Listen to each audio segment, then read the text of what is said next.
Good morning বন্ধুরা, তোমাদের সবাইকে কেমন আছো তোমরা জানিও। আমি ভালো আছি। আর আজকে এখন কটা বাজে জানো? প্রায় 9:30-ও বেশি বেজে গেছে। উঠেছি অনেকক্ষণ, উঠে সমস্ত কাজ, স্নান, পুজো সব কিছু হয়েছে, রান্নাটা বসিয়ে ভাবলাম ব্লগটা শুরু করা হয়নি, এটা আগে করি। মানে যাই করছি না করছি মনে হচ্ছে কি কখন ভিডিওটা শুরু করব। তো আজকে আমার কর্তাকে ডাকিনি, এখনও ঘুমাচ্ছে, কারণ দু একবার ডাকলে উঠে পড়ে।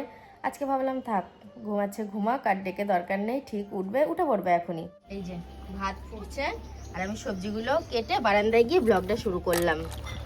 এই যে চৌকো চৌকো করে কেটেছি সব সবজিগুলো, ভাজা করব। ভাত তো হলো, ভাজাভুজি, তারপরে একটা টমেটো চচ্চড়ি করলাম, কাঁচা টমেটো ছিল ঘরে। তো বিষয়টা হচ্ছে দুপুরে কি রান্না হবে, তো সেই চিন্তা এখনই মাথায় ঘুরছে। তো রাজু বলছিল বাজারের দিকে যাবে, আমাদেরকেও জিজ্ঞাসা করছিল ওর মাসিকে আমাকে যে তোমরা কি রান্না করবা। তো আমরা বললাম কি যে তুই কি বাজারের দিকে যাবি, বললো হ্যাঁ যাব। দিয়ে ওই জন্য ওই কথাই আলোচনা হচ্ছে, সাথে সোহিনীও যাবে। তো সেই জন্য আমি এখন ঘরে গিয়ে ঘর থেকে টাকা নিয়ে আসলাম, ওর হাতে দিচ্ছি। এমনকি আমার ননদও দিয়েছে। 500 টাকার নোটটা দেখে বলছে তোমরা তো আচ্ছা মানুষ, সবাই 500 টাকার নোট ধরিয়ে দিচ্ছ বাজার করার জন্য। ওই দেখো মাসিও 500 টাকা দিয়েছে। দিয়ে যাই হোক, ও নিয়ে নিল। তবে 500 টাকা নিলে কি হচ্ছে, বড্ড হিসেবি মানুষ। সারা বাড়ির মধ্যে যদি কেউ হিসেবি থেকে থাকে সেটা হচ্ছে রাজু।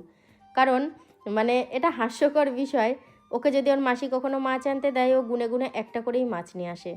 মানে বাড়ির সবার জন্য গুনে গুনে একটা। মানে এটা আগে করতো, এখনও সেরকমটাই আছে। খুব ঢেলে উপরে খরচ করার মতো মানুষও নয়। আমার বাবাও বসে রয়েছে, একটু আগে ঘুম থেকে উঠলো, সকালের খাবার এখনও খায়নি। এখনও যে ভাতের ফ্যান ঝরিয়েছি হাঁড়িটাই তুলবো। তো এই যে ওরা দুজন বাজারে গেল। ভেবেছিলাম ডাকবো না, 10:30 বাজে, দেখো ঘুমন্ত মুখটা। আমি হাসবো কেন, তোমরাও হাসো। মানুষ ঘুমালে কেমন হয়। রাজু বাজার থেকে চলে এসছে। তো দেখো খাসির মাংস আনা হয়েছে। আজকে না বাড়ির সবার রাত্রেবেলায় একটা অনুষ্ঠান বাড়িতে নিমন্ত্রণ আছে, মানে কালী পুজোর বাড়িতে। ওই কালী পুজোর মাইকও বাজছে। আর একবেলার জন্য। আর তোমরা দেখেছো বেশিরভাগই, মানে আমি আর আমার ননদ প্রত্যেকদিন আলাদা রান্না করি, কিন্তু যেদিন খাসির মাংস হয় মাংসটা আমাদের একসাথেই রান্না হয়। তো আজকেও আমি ওকে দেবো মাংসটা, রান্না করবে, সবাই মিলে খাবো। আমার রান্নার ছুটি হয়ে গেছে, আজকে এখানেই মাংসটা রান্না হবে। আমি সুন্দরের কাছে মাংস দিয়ে দিয়েছি ঢেলে। আর এই যে এখানে দেখো সবজিপাতি সমস্ত কিছু রয়েছে। আর আজকের মেনুতে ছিল হচ্ছে পটল ভাজা, শাক ভাজা আর মাংস। আর আমি সকালে যেটা রান্না করেছিলাম সেটা। আর পটলও নিয়ে এসছে রাজু। আসলে পটলের এখন দামটা একটু বেশি, সেই জন্য অল্প পরিমাণেই এনেছে। আর শশাও এনেছে স্যালাড খাওয়ার জন্য। আর এই যে এখানে যে পটল দেখছো, এখানে 30 টাকার পটল রয়েছে, 100 টাকা কেজি এখন পটল। আমাদের বাড়িতে মানুষ হচ্ছে 10টা, আর পটল এসছে 8টা। অসুবিধে নেই, এটাই মাঝখান থেকে চিড়ে ভাগ যোগ করে খাওয়া হয়ে যাবে, কারণ সবাই পটল ভাজা পছন্দ করে না। আমাকে এখন ভাত দিও না, থালা নিয়ে চলে আর এসেছি। থালা নিয়ে চলে এসছো। আমার কথা বিশ্বাস করো তুমি, আমার এখন পেটটা সত্যি খুব খারাপ লাগছে। বলছি আমি পরে মোবাইলটা কেটে তোমাকে বলছি। আমি খাওয়ার ভয়ে সত্যি খারাপ হয় না, আমি তুমি ভাত দাও খাই না, কিন্তু ঘটনা হচ্ছে আমি স্নান করে একবারে খেয়ে নেবো। এই যে রান্না বসে গেছে, শাকটা কুচিয়ে ভিজানো রয়েছে আর সুন্দরের দিকে মশলা করছে। আর আমিও এখানেই আছি। ওই দেখো মাংসর জন্য পেঁয়াজ, তারপরে তেল সব কিছু দিয়ে পেঁয়াজটা ভাজা করছে। আর আমি এখানে বসে বসে পটল ভাজাগুলো কাটছি। মাংস তো এখন সবে পেঁয়াজটা দিয়ে কষাচ্ছে, আর রাজু মনে মনে ভাবছে আমি রান্না করব, কারণ খাসির মাংসটাও রান্না করে আর খেতেও ভালো হয় জানো। আজকের মাংসটাও খুব মানে দারুণ স্বাদ হয়েছিল খেতে। আজকে আমি আমাদের বাড়ি যেতাম দুপুরের পর দিয়ে, কিন্তু আজকে যেহেতু মঙ্গলবার, আমি না ঘষি নিয়ে যাব আমাদের বাড়িতে। তো সেই কারণে ঘষিটা আজকে দিল না, বুধবার ছাড়া দেবে না। তো দেখি কালকে যদি দেয় তাহলে কালকে দুপুরের দিকে যাব, কি রান্না বান্না করে খাবার টাবার সব বুঝ করে রেখে তারপরে যাব বেলার দিকে, বাবাকে স্নান করাবো তারপরে। আর এই দেখো, দেখেছো বললাম না রাজু রান্না করবে, বসে পড়েছে রান্নায়। আজকে দেখেছো কতজন রান্না করছে একজন খুন্তি নাড়ছে, যে সেই রান্না করছে। আর আমরা সব বসে রয়েছি, গল্প করছি, কি করব। উনুনে কখনো সখনো একটু জাল ঠেলে দিচ্ছি। সব সময় 2 কেজি 2.5 কেজি মাংস এনে এনে এই 1 কেজি মাংসটাকে আর চোখে লাগছে না। 1 কেজিরও একটু বেশি আছে, পুরো 900 টাকার মিল করে নিয়ে এসছে। তো যাই হোক, তাই আমি ভাবছি সব সময় বেশি বেশি করে আনি, তো আজকে অল্পই আনা হয়েছে। আর কে এনেছে সেটা দেখতে হবে তো, কারণ ওই যে বললাম না বাড়ির সব থেকে হিসেবে মানুষ নিয়ে এসছে। আর তার থেকে বড় কথা, আমাদের ওবেলায় নিমন্ত্রণ আছে একবেলার মতো, এটাই যথেষ্ট। আর বাড়িতে তো 2জন হাই প্রেশারের রুগী রয়েছে, আমার বাবা আর মা।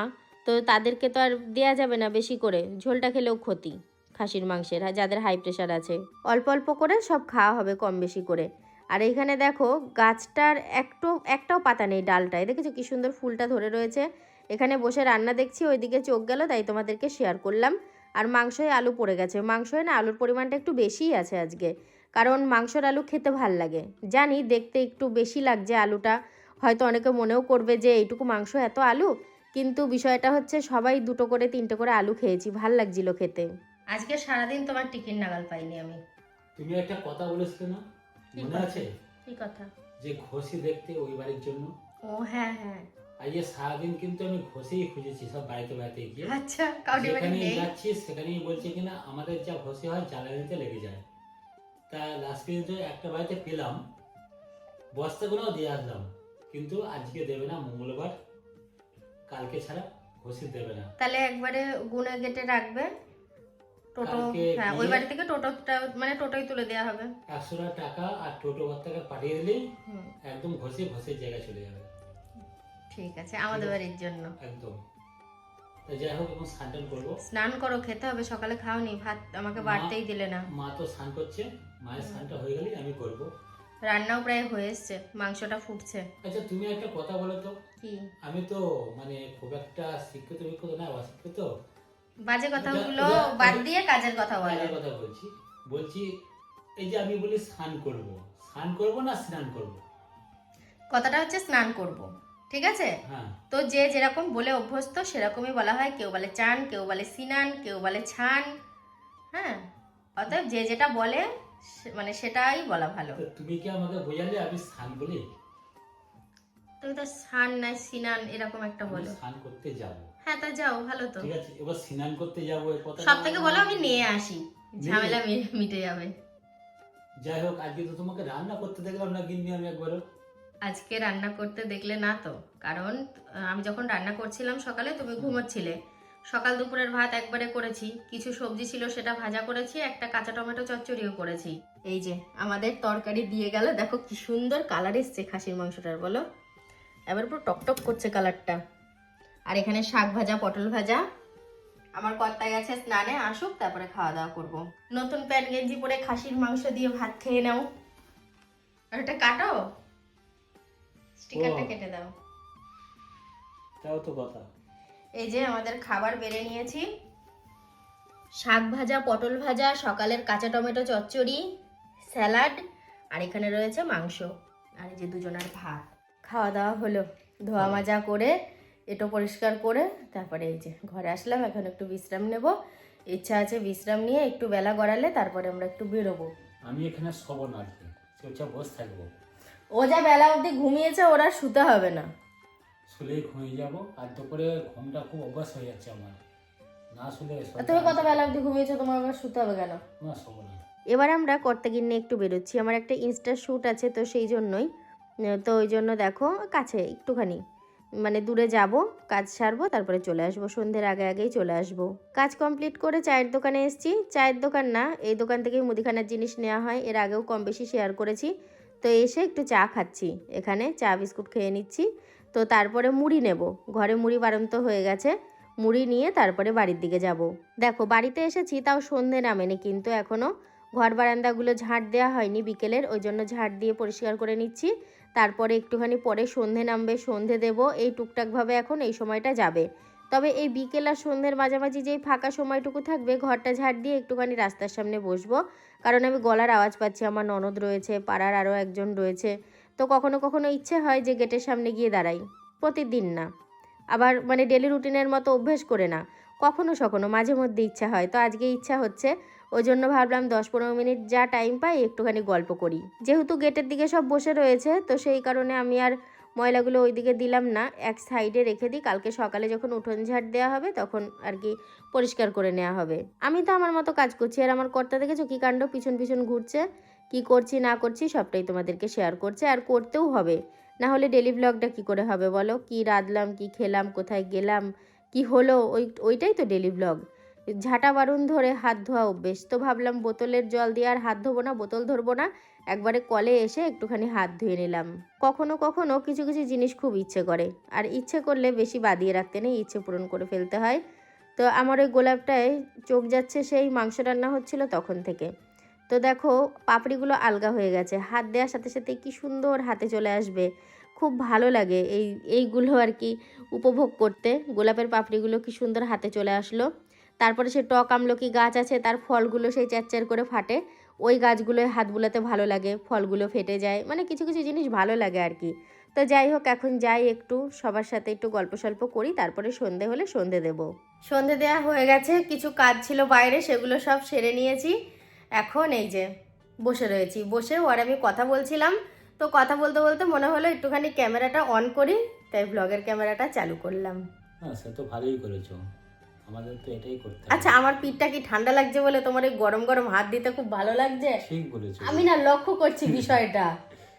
তুমি কিন্তু একটা জিনিস আমি কি করলাম না করলাম খুব নোটিস করো তুমি। তো করবো না, এত বছর ধরে সংসার করছি, নোটিস না করলে হবে? প্রচুর টান আমার উপর, প্রচুর প্রচুর, বলে বোঝানো যাবে না। সত্যি সে তো তাই। স্বাভাবিক কথা, স্বামী স্ত্রীর টান থাকবে না একটা কথা। কোথাও যেতে যায় কত রকম সাবধান করে যায়, আবার ওখান থেকে কত রকম চিন্তা করে। না না, আর আমি না মানে কি বলবো, বাড়ির প্রত্যেকটা মানুষকে খুব ভালো করে নোটিস করি, তার ভেতরে কি চলছে সেটাও বুঝতে পারি। নাহলে দেখো কদিন আগে রাজুকে বলছি কি, তুই তোর মামার একটা জিনিস কপি করিস। বলছে কি? আমি বললাম এটা অনেক বছর ধরে তোর মামা যেই স্টাইলে মুখে সাবান দেয় তুই সেই স্টাইলে মুখে সাবান দিস, যাতে তোর নিজেকে একটু ম্যাচিওর লাগে। বলে কি, তোমার তো চিন্তাধারার গতি প্রচুর, তুমি তো বিশাল ভেবে ফেলো দেখছি। ঠিকই ঠিকই। এখন বেশি বাজে না, কিন্তু এখন বাজে 8টা। আমার গিন্নি কিন্তু রেডি হচ্ছে, কোথায় যাবে? রেডি হবো না? আমার ননদ তো পাগল করে দেয়, কোনো অনুষ্ঠান বাড়ি নিমন্ত্রণ থাকলে 8টা বাজতে দেয় না। 8টা বাজলে রেডি হয়েছো, রেডি হয়ে চলো, রেডি হয়ে বাইরে দাঁড়িয়ে রয়েছে, আমি যাবো, দিয়ে যাবো। আর যেতে যেতে 9টা বেজে যাবে। আরে এখান থেকে এখানে 2-4টা বাড়ির পরে যেতে যেতে 9টা বাজে। এখন তো আধা ঘন্টা আমার গিন্নি লাগবে সাজতে, আধা মোটেও ঘন্টা নাই, হয়েছে। সিঁদুরটা পরবো হয়ে যাবে। সিঁদুরটা কিভাবে যেন প্রথমেই মুখে পড়ে গেল।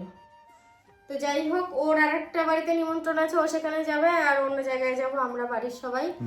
2 জায়গায় যাওয়া হচ্ছে এই আর কি। ওরা খাওয়া দাওয়া করে আসার পরে তারপর আমি যাব।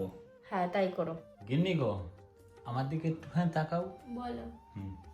খাওয়া দাওয়া আমি হলো? খেয়ে দিয়ে চলে এসেছি খানিকক্ষণ আগে, তুমি যাও।